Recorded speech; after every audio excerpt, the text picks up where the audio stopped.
Vážené dámy, vážení páni, stretávame sa tu na symbolických miestach, na mieste plastiky stromu života, ako i za nami vysadeného stromu mierov. A preto mi dovolte, aby som začal túto tlačovú konferenciu trošku netradične ako lekár.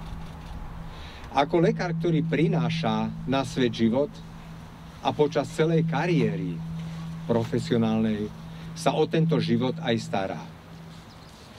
A toto miesto môžeme vnímať rovnako. Možno aj vy cítite určité prepojenie. Život, zdravie, mier. Mier a zdravie nie sú všetko, ale bez nich všetko sa stáva ničím. O tomto bude aj dnešná tlačová konferencia a bude aj o zásadnom vyhlásení platformy 7 statočných žien v našej strane Spájame občanov Slovenska SOS-K. Len na pripomenutie zopakujem, že ide o platformu nezávislých kandidátok bez politickej príslušnosti. Sme jediná strana, ktorá má kandidátky len ženy, odborníčky, občianske aktivistky, ktoré majú už skúsenosti, ale i výsledky pri tvorbe, realizácii, ale i kontrole verejnej politiky. Ale ústredným programom našej platformy od samého začiatku je zápas o trvalý mier. A to sme vlastne zdôrazňovali aj na našej prvej tlačovej konferencii v marci tohto roku. Žijeme vo veľmi zvláštnej dobe, kde vojna je viac ako mier a kde zbrane sú viac ako chlieb. Na jednej strane je tu iniciatíva pápeža Františka o mieri, ktorá žiaľ nemá odozvu u zodpovedných politikov. A na druhej strane je schizofrenia. A to, že európski štátnici oslavujú 9. maja Deň mieru a jednoty Európy, pričom tí istí štátnici sú nositelia neustále sa stupňujúcej vojnovej hystérie. No, oni nikdy nebojujú priamo v zákopoch, ale v ich mene bojujú a zomierajú obyčajní ľudia. A pritom sa ich nikto nepýta, či chcú bojovať a zomierať v nezmyselných vojnách. Nám však záleží na mienke obyčajných ľudí, preto naša platforma 7 statočných žien predkladá v tomto smere zásadné vyhlásenie. Manifest pre svetový mier, s ktorým vás chceme oboznámiť. A preto dovolte, aby som ho tu prečítal v plnom znení. Vyzývame politikov členských štátov Európskej únie, aby si osvojili výzvu pápeža Františka na ukončenie všetkých vojnových konfliktov a boli na strane pri rokovaní o mieri. Vojna je negáciou ľudskosti, to povedal pápež František. Len v mieri sa môže rozvíjať hospodárstvo a ekonomická prosperita občanov, povedal Robert Schuman.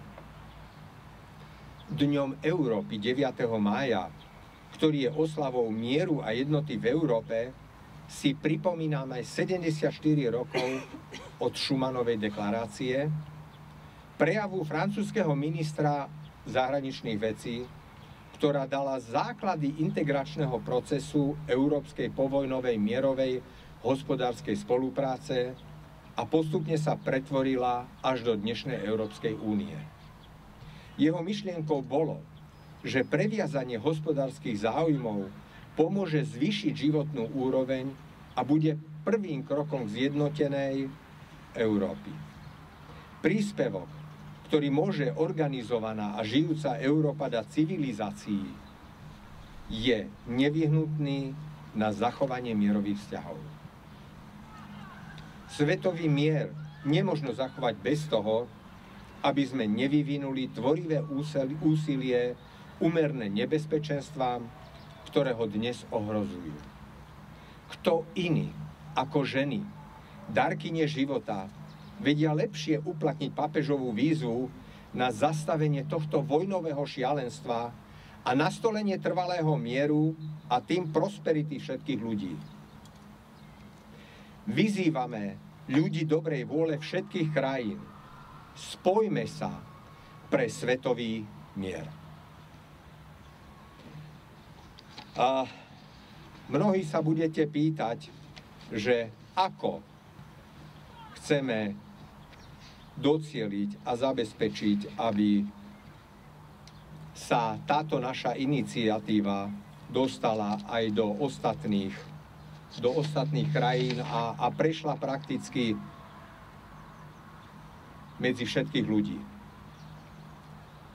Chcem pripomenúť a hlavne zdôrazniť, že ide o celosvetovú kampaň, ktorú začíname v mestách a obciach po Slovensku.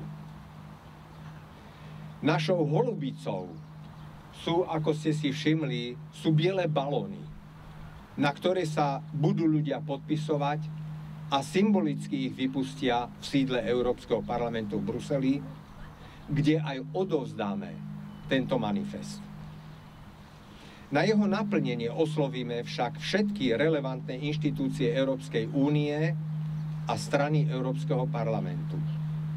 A tiež oslovíme aj pápeža Františka v Ríme. A teraz mi dovolte, aby som vám predstavil tu prítomné kandidátky z platformy 7 statočných žien. Libuša Nicholson. Som nezávislá komunálna poslankyňa a občianskoprávna aktivistka. Do Europarlamentu sa uchádzam ako nezávislá kandidátka v platforme 7 statočných žien. Spájaním ľudskosti, vytrvalosti, skúsenosťami zo zahraničia a odvahy občianskej aktivity na strane občanov, na strane Slovenska a mieru. Mám v srdci Slovensko a Európu, silnejšiu, občiansku a suverénnu. A na záver môjho krátkeho vystúpenia by som rada spomenula jeden citát, ktorý je môjmu srdcu obzvlášť blízky, svätca Piera Furiera. Nikomu neškodiť a každému osožiť. A toto by bolo moje krédo na môj mandát, moju službu občanom aj v Európskom parlamente. Mier s nami. Ďakujem pekne. Poprosil by som ďalšiu kandidátku Zuzanu Fialovú. Dobrý deň, dovoľte, aby som sa predstavila. Moje meno je Zuzana Fialová a som nezávislá kandidátka číslo 5 z platformy 7 statočných žien, ktoré kandidujú do Europarlamentu za stranu Spájame občanov Slovenska, SOSK. V období, keď pociťujeme, že ľudia sú rozdelení na dva tábory, našim cieľom je ľudí spájať. Všetci chceme v podstate to isté, žiť v miery, mať sa dobre, mať peknú rodinu a mať všetko potrebné k spokojnému životu. Prosperitu a mier dosiahneme iba tak, že sa všetci spojíme a budeme to budovať spolu.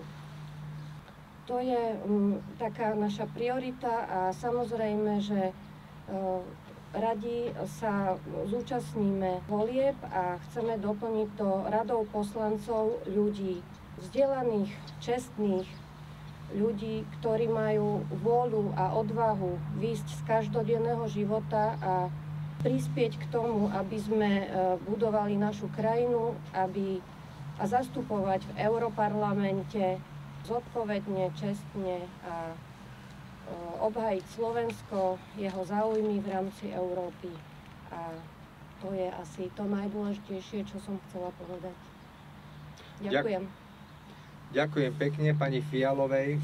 Teraz by som pozval ďalšiu kandidátku Petru Bertovú Polovkovú. Nech sa páči. Na platforme 7 statočných žien som pod číslom 2. Európska únia bola vybudovaná na určitých hodnotách, na určitých princípoch. Dnes sa pýtame, je ešte tou inštitúciou, ktorou bola na začiatku, tou demokratickou inštitúciou? Medzi moje priority patrí priniesť silnejší hlas, silnejší občiansky hlas.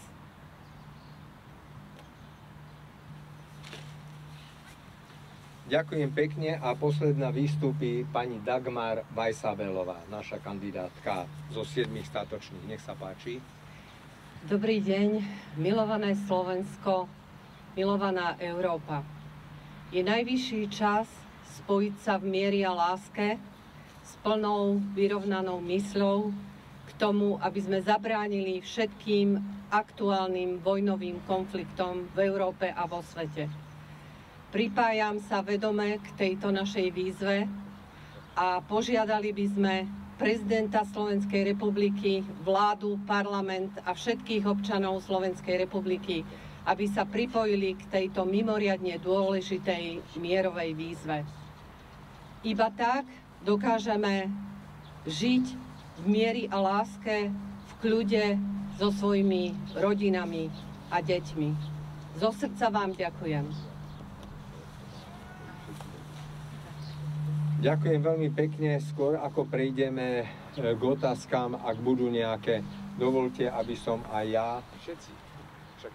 ja a všetci ostatní poslal do sveta takýto balón, ktorým začíname našu kampaň